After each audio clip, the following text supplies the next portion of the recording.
तो भाई लोग कैसे हो। आज मैं आप लोग के सामने बांकेलाल की स्टोरी लेके आया हूँ, अनमोल रत्न। चलिए कहानी स्टार्ट करते हैं। विशालगढ़ के राजा विक्रम सिंह को हाथी की सवारी बहुत प्रिय थी। चल मेरे हाथी। सच्चाई तो ये थी कि हाथी के सिवाय उनका भार दूसरा कोई जीव उठा ही नहीं सकता था। प्रियवर, आप कहाँ चले गए थे? मैंने आपको कहाँ कहाँ नहीं ढूंढा। मुझे मानवों ने पकड़कर अपना गुलाम बना लिया है कालीवती। ओह, यदि मेरी सूंड होती तो मैं अपनी प्राण शक्ति का प्रयोग करते हुए आपको अवश्य ही ढूंढ निकालती। मेरे प्राणलाल, तुम्हारे साथ ये बालक कौन है? क्या तुमने दूसरी शादी कर ली? बालक वाली से कौन शादी करता है? ये बच्चा आपका ही है। ओह, क्या सच? चल मेरे हाथी। पहले तो मैं भी यही सोच रही थी कि तुम दूसरी हथिनी के साथ भाग गए। मामा, मुझे तुम्हारा पराये हाथियों से बात करना जरा पसंद नहीं। चलो यहाँ से। चल चल मेरे साथी, ओ मेरे हाथी। पुत्र, ये पराये नहीं, ये तुम्हारे पिता हैं। इन्हें मानवों ने बंदी बना लिया है। क्या? मेरे पिता? पिताश्री, मेरा पुत्र। चल भाई चल। इस मानव की ये मजाल कि ये मेरे पिता को बंदी बनाए। अरे, ये हाथी का बच्चा पागल तो नहीं हो गया? ये तो क्रोध में मेरी ही ओर आ रहा है। उतर नीचे। शाबाश पुत्र। पुत्र ने अपना धर्म निभा दिया। अब मैं अपना पत्नी धर्म निभाऊंगी। इस दुष्ट मानव का सिर कुचल कर। आह आह, मैं सोए सोए गिर गया। मैं स्वप्न देख रहा था। रानी, मैं गिर गया। अरे, आप तो गिर गए। पिछले 2 घंटे से यही तो मैं भी चिल्ला रहा हूँ। कई सैनिकों की मदद से राजा को उठाकर खड़ा किया गया। मैंने भयानक स्वप्न देखा है। बांकेलाल के पास जाकर इसे अपने स्वप्न के विषय में बताता हूँ। बांकेलाल तो चेतक पर सवार दौड़ा जा रहा था। पड़ोसी राज्य सालगढ़ के राजा का देहांत हो गया है। उसकी पुत्री राजकुमारी सालू ने घोषणा की है कि जो कोई भी उसका दिया भोज करेगा वो उसे ही सालगढ़ का राजा घोषित करेगी। मैं भी अपना भाग्य आजमाने निकला हूँ। चलो, विशालगढ़ ना सही, सालगढ़ का राजा ही सही, मैं राजा तो बनूंगा। आइए पधारिए। शीघ्र ही राजकुमारी सालू आपका स्वागत करती है। बांकेलाल, क्या आप सालू भोज करने को तैयार हैं? अवश्य राजकुमारी जी, बहुत भूख भी लगी है। तो फिर कृपया मेरे साथ भोजन कक्ष में आइए। कमाल है, अभी तक कोई भोजन करने ही नहीं आया। लगता है सालगढ़ का राजा बनना मेरे नसीब में लिखा है। भोजन लाया जाए। वाह, गर्मा गर्म भोजन। किंतु जैसे ही बांकेलाल ने थाली में रखा भोजन देखा, उसके होश पाखता हो गए। अरे, ये क्या? यहाँ तो केवल गर्मा गर्म ही है, भोजन गायब है। बांकेलाल, सोच क्या रहे हो? भोजन आरंभ करो। मगर किंतु परंतु ये तो अंगारे हैं, और भला मैं अंगारे कैसे खा सकता हूँ? एक राजा को तो अंगारों पर ही चलना पड़ता है, अंगारे ही खाने पड़ते हैं। सालगढ़ का सिंहासन चाहिए तो अंगारे खाने ही होंगे। मैं अंगारे नहीं खा सकता, मुझे अपनी जान प्यारी है। तो क्या तुम समझते हो कि इससे पहले यहाँ राजकुमारी सालू का भोज ग्रहण करने आए व्यक्तियों को अपने प्राण प्यारे नहीं थे?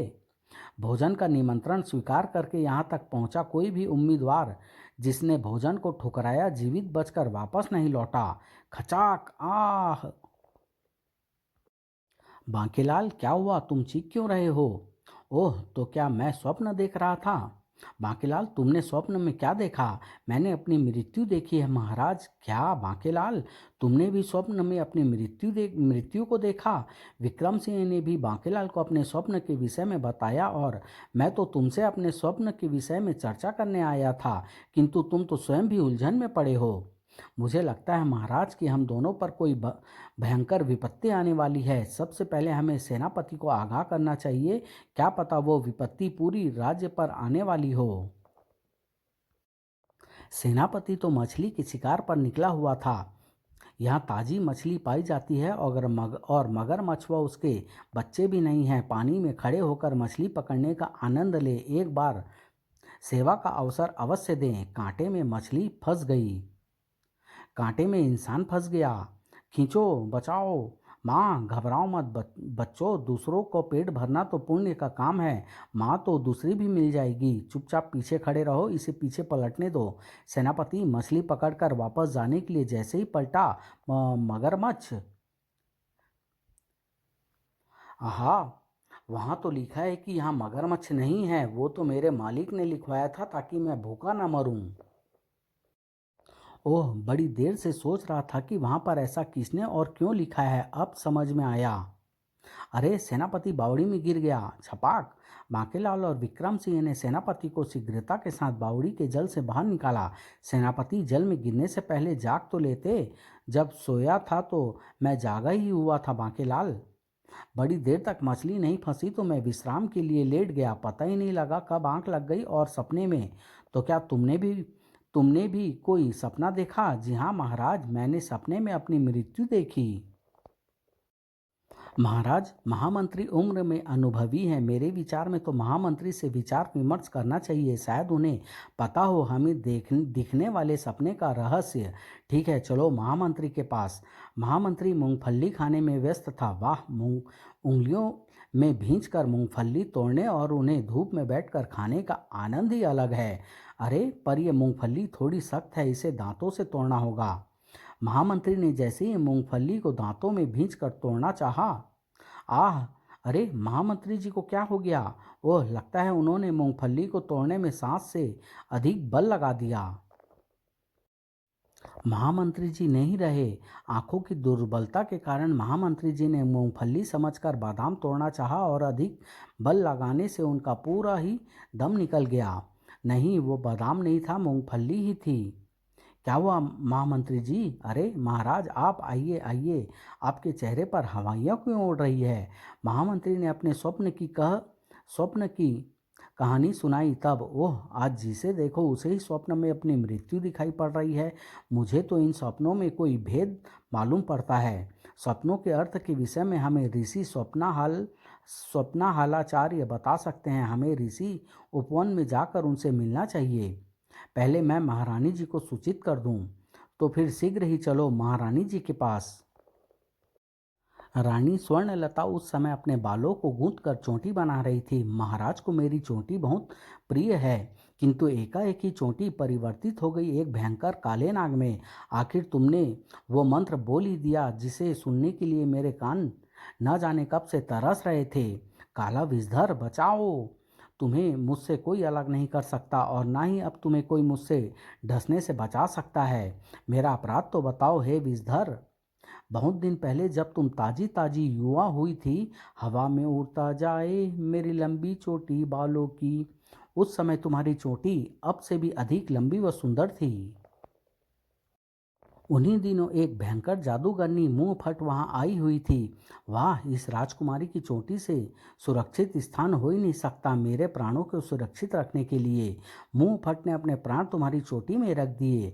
ऋषियों को इस बात की भनक लग गई। काट दो राजकुमारी की चोटी। आह नहीं, तुम्हारी चोटी कटते ही जादूगरनी का भी अंत हो गया।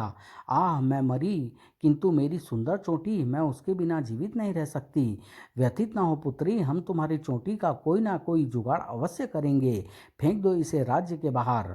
इधर से मैं गुजर रहा था, मेरी कुंडली में लिखा है आज जो भी नागिन मुझे दिखेगी उसी से मेरा विवाह होगा, अन्यथा फिर जन्म भर नहीं होगा। घनघोर अंधेरे में मुझे नागिन दिखाई पड़ी। ये क्या, नागिन दिखी, वो भी मृत!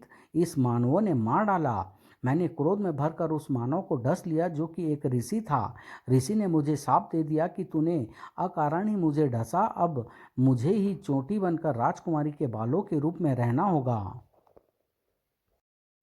और मेरा साप ये कहने पर ही टूट सकता था कि महाराज की मेरी चोटी बहुत प्रिय है। अब मैं तुझे ढसता हूँ। आह! आह, बचाओ! चोटी विषधर ने मुझे ढस लिया। राजा विक्रम सिंह द्वारा झिंझोड़े जाते ही रानी स्वर्णलता तुरंत उठ गई। महारानी, क्या सपने में तुम्हें सांप ने डसा है? जी हाँ महाराज, मैंने स्वप्न में अपनी मृत्यु देखी है।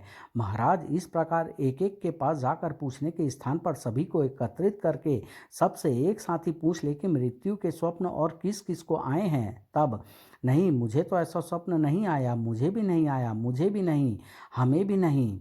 इसका अर्थ ये हुआ कि केवल हम पांचों को ही ऐसे स्वप्न आए हैं जिनका अर्थ जानने के लिए हम चल रहे हैं ऋषि स्वप्ना हालाचार्य के पास। ऋषि स्वप्नाहालाचार्य ने उन्हें बताया, तुम पांचों पर पंचक का प्रभाव है। ये क्या बला है? पंचक? तुमने किसी शवदाह संस्कार में हिस्सा लिया है और उस समय पंचक का प्रभाव था। हाँ, हम तो अक्सर किसी न किसी के दुख में शरीक होते रहते हैं। पंचकों में शवदाह संस्कार बिना पंचकों के प्रभाव को समाप्त किए किए कर दिया जाए तो पंचक का प्रभाव शवदाह संस्कार में हिस्सा ले रहे 5 लोगों को भी लग जाता है। पंचक के कारण तुम्हें मृत्यु के स्वप्न दिखाई पड़ रहे हैं, पर तुम पांचों पर मृत्यु का संकट मंडरा रहा है। मृत्यु का संकट, इस संकट का अंत किस प्रकार होगा? पंचक तो लग ही गया, अब मृत्यु को टालना किसी के वश में नहीं। केवल मृत्यु कारकों को मजबूत करके ही इस संकट से बचा जा सकता है। जिन कारणों से मृत्यु आती है उन्हें मृत्यु कारक कहते हैं, जैसे जीर्ण शीर्ण काया अर्थात वृद्धावस्था, रोग, खराब ग्रह दशा, भूख एवं निर्धनता।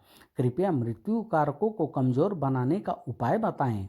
ये कर्म मेरा नहीं, उपाय ऋषि उपाय बतायाचार्य के पास है। तो चलो ऋषि उपाय बतायाचार्य के पास। ऋषि उपाय बतायाचार्य ने बताया, सामान्य रूप से सभी मृत्यु कारक प्राणी पर तुरंत प्रभावी नहीं होते। जैसे वृद्धावस्था आने में कई बरस लगते हैं, किंतु पंचकों में ये सभी मृत्यु कारक तुरंत सक्रिय हो उठते हैं और कोई भी कारक प्रभावित प्राणी की तुरंत मृत्यु का कारण बन जाता है। मृत्यु कारकों की पौष्टिकता के लिए चाहिए विपरीत शक्तियां, जैसे बल, प्रतिरोधक क्षमता, ग्रह प्रसन्न एवं समृद्धि। ये विपरीत शक्तियाँ 5 अनमोल रत्नों में समाहित है। यदि उन रत्नों को प्राप्त करके पंचक यज्ञ किया जाए तो पंचक का योग टल जाएगा, अन्यथा मृत्यु पक्की है। अनमोल रत्न हमें कहाँ मिलेंगे? ये तो आपको ऋषि वस्तु पता बतायाचार्य ही बता पाएंगे। ऋषि वस्तु पता बतायाचार्य ने बताया, मैं केवल समृद्धि रत्न के विषय में बताऊंगा। जहाँ समृद्धि रत्न मिलेगा वहीं से शेष रत्नों का पता लगना आरंभ हो जाएगा। कृपया आप समृद्धि रत्न का पता तो बताएं। ऋषि से पता लेकर सभी वापस महल को लौट आए और ये तय किया गया कि बांकेलाल, मैं राजा हूँ, मुझ पर राज्य की जिम्मेदारी है। सेनापति पर राज्य की सुरक्षा की जिम्मेदारी है। महामंत्री जी की उम्र अधिक हो चुकी है, महारानी जा नहीं सकती, तो ले दे के बच्चे तुम अनमोल रत्न लेने तुम जाओगे। बांकेलाल तो जैसे अवसर की खोज में था। चलो कुछ दिनों तक भला टली, मोटे मनुष्य विक्रम सिंह की शक्ल नहीं देखनी पड़ेगी। बांकेलाल, हम तुम्हारी सफलता के लिए ठुमका यज्ञ करेंगे। ठुमका यज्ञ करने से कार्य सफल होते हैं। खुली वायु में आकर चैन की सांस मिल रही है। कुछ दिन विशालगढ़ का राज सिंहासन प्राप्त करने के षड्यंत्रों से भी मेरे को छुटकारा व विश्राम मिलेगा। शायद लौटकर मैं कोई ऐसा षड्यंत्र सोच पाऊंगा कि जो विशालगढ़ का तख्ता एकदम से पलट दे। किंतु पंचक का निवारण करना आवश्यक है। जब जान ही नहीं रहेगी तो विशालगढ़ का सिंहासन मेरे किस काम का? मुझे समृद्धिपुर जाना है, वहाँ पर है समृद्धि रत्न। समृद्धिपुर और कितना दूर रह गया है? उस ऋषि से मार्ग के विषय में पूछता हूँ। बांकेलाल ऋषि के पास पहुंचा। प्रणाम ऋषिवर। आओ बांकेलाल, मेरा नाम स्मरण रहे, मैं हूँ ऋषि भूल भुलैया। शायद तुम कुछ भूल रहे हो। अरे, मैं कुछ पूछने के लिए इस ऋषि के पास आया था, परंतु क्या इसमें तुम्हारा कोई दोष नहीं है बांकेलाल। मेरे सामने पढ़ते ही सामने वाला अपनी याददाश्त भूलने लगता है, किंतु मैं किसी की मनोदशा को आंखों में पढ़ सकता हूँ। तुम्हें समृद्धिपुर जाना है। समृद्धिपुर जाने के लिए तुम उस पगडंडी पर सीधे चलते जाओ। राह में पड़ने वाले निर्धन नगर से गुजर कर तुम समृद्धिपुर पहुँच जाओगे। अब तुम जाओ और जो कुछ मैंने बताया है वो तुम्हें अवश्य स्मरण रहेगा और मेरे सामने से हटते ही तुम्हारी याददाश्त भी लौट आएगी। और हाँ, ध्यान रहे, जब तक समृद्धि रत्न मिल ना जाए, राजा समृद्धि सिंह के लिए कोई बद्दुआ तुम्हारे मुंह से ना निकले। बांकेलाल शीघ्र ही निर्धन नगर जा पहुंचा। ओह, यही है निर्धन नगर। मैं तो सोच रहा था कि यहाँ सभी भिक्षु भिखारी और निर्धन ही बसते होंगे, किंतु यहाँ तो हर और सेठ साहूकार जैसे लोग ही दिखाई पड़ रहे हैं। अरे आओ आओ राम प्रसाद, इस वर्ष खेतों में बीज डालने के लिए ऋण नहीं चाहिए? नहीं साहूकार जी, इस बार फसलें इतनी अच्छी हुई थी कि मैंने स्वयं ही ऋण देने का धंधा आरंभ कर दिया है। बांकेलाल अभी चकित सा घूम ही रहा था कि ठहरो, तुम तो विदेशी जान पड़ते हो, हमारे राज्य में आगमन का प्रयोजन बताओ। मेरा नाम बांकेलाल है, मैं समृद्धि रत्न की खोज में समृद्धिपुर जा रहा हूँ। बस और कुछ कहने की आवश्यकता नहीं, तुम्हें हमारे साथ महल चलना होगा। अरे मगर क्यों? हमारे महाराज ने यह परंपरा बना दी है कि इस राज्य से होकर गुजरने वाले पर्यटकों को सोने चांदी और हीरे मोतियों से लाद कर ही यहाँ से जाने दिया जाए। सोना चांदी? महल में बांकेलाल का खूब आदर सत्कार हुआ। फिर बांकेलाल, ये हमारे महाराज हैं, राजा निर्धन सिंह, और महाराज ये है बांकेलाल जी, विदेशी, तुम्हारा महल में स्वागत है। ये हीरे मोतियों के थाल स्वीकार करो। बांकेलाल, यदि ये धन कम हो तो यहाँ से जितना चाहो और ले जा सकते हो। किंतु महाराज, यदि आप अपना खजाना ऐसे ही बांटते रहे तो एक दिन ये बिल्कुल समाप्त हो जाएगा। ऐसा नहीं है बांकेलाल, मैं जितना बांटता हूँ उसका 4 गुना और बढ़ जाता है। यदि मैं इस प्रकार ना बांटूँ तो खजाना महल से बाहर तक बहने लगता है और हमारा महल में चलना फिरना भी दुर्भर हो जाता है। अरे परंतु वो सफाई कर्मचारी क्या कर रहा है? झाड़ू मार रहा है। वो महारानी का कक्ष है। महारानी एक दिन जो हीरे पन्ने व जवाहरात पहन लेती है उन्हें दोबारा नहीं पहनती और फेंक देती है। मैं तो महारानी की इस आदत से बहुत परेशान हूँ। कितना सारा हीरा मोती कचरे में ऐसे ही फेंक दिया जाता है।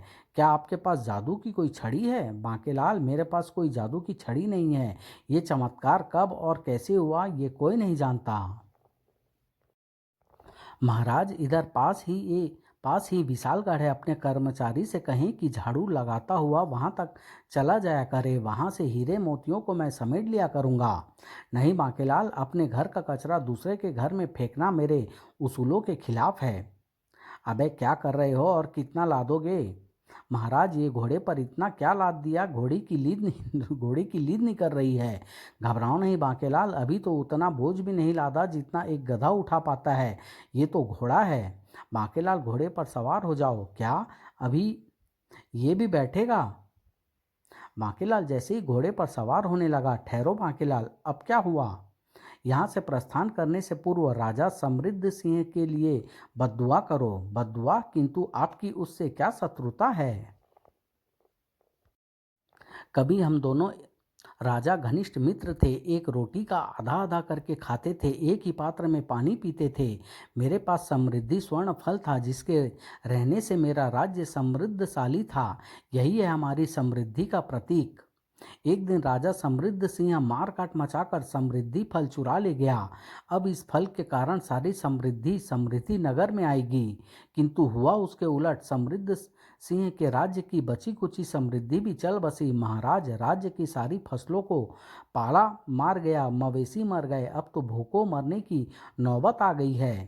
किंतु बांकेलाल, वो अपना अपना पीतल फल हमारे राज्य में फेंक गया था। हमने उसे ही मंदिर में स्थापित कर दिया और जैसा कि तुम देख रहे हो मेरी समृद्धि पहले से भी अधिक बढ़ गई है। किंतु राजा समृद्ध सिंह ने जो धोखा किया है उसके लिए निर्धन नगर का प्रत्येक नागरिक समृद्ध सिंह को बद्दुआएं अवश्य देता है।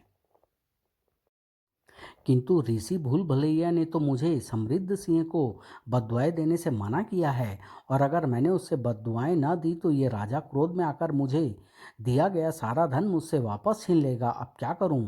अरे थोड़ा भार कम करा दो ना मुरादो। बांकेलाल, सोच क्या रहे हो? ओह, शायद तुम्हें पता नहीं है कि बद्दुआएं किस प्रकार दी जाती है। हमने इस कार्य के लिए बद्दुआ मंत्री रखा है। हमारा बद्दुआ मंत्री तुम्हें बताएगा कि बद्दुआएं किस प्रकार दी जाती है। प्रिय बांकेलाल, मेरे साथ साथ बोलो, तेरा नाश पिटे, तेरा सत्यानाश जाए, तेरा बेड़ा गर्क हो, तुझे कीड़े पड़े, तुझे मौत आए, तुझे आग लगे। अरे तुम बोल क्यों नहीं रहे बांकेलाल? मैं ऐसा नहीं कर सकता। क्या? परंतु हम ऐसा कर सकते हैं। धाड़ चलो राज्य के बाहर। अबे मुझे क्यों मार रहा है? मैंने क्या किया है? कमबख्तों ने सारा धन भी वापस ले लिया। आह, मैं भी व्यर्थ ही उस कमबख्त ऋषि भूल भुलैया की बातों में आ गया। चलो अब सीधे समृद्धिपुर जाकर ही रुकूंगा। चेतक, तू ठीक तो है ना? धन के उस बोझ से तो मैं मरा ही जा रहा था, अब ठीक हूँ। ये कहानी मैं यही समाप्त करता हूँ। अगर आप लोग को पसंद आए तो इसका अगला भाग बहुत जल्द आप लोग के सामने लेके आऊँगा। धन्यवाद।